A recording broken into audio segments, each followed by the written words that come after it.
essentially what we're doing is for the benefit of mankind, for people that are suffering due to implant surgeries that they're too young for or they're not suitable for.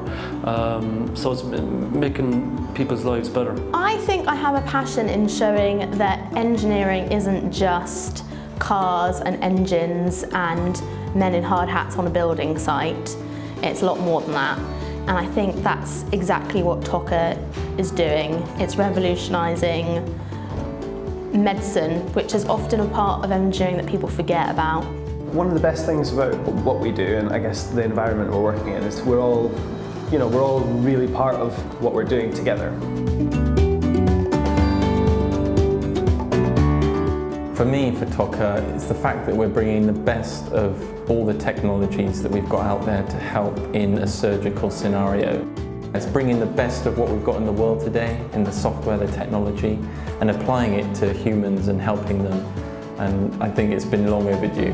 I enjoy developing VR applications, and currently I'm working on a virtual reality training simulator, so this complements that very well. The most fun part of my job so far has been learning all about the technology that is being created here and looking at where the business is going to go over the next few years. I enjoy solving quite difficult problems, and here at TOKA we've got some quite difficult problems to solve.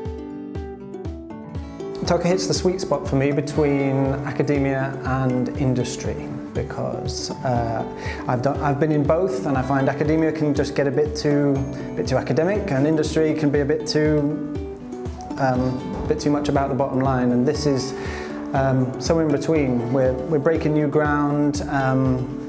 We're exploring ideas, but we're also producing something for people to use. Everyone is passionate about what they're doing and striving for what they're doing and making it the best they can be, and that's just so clear.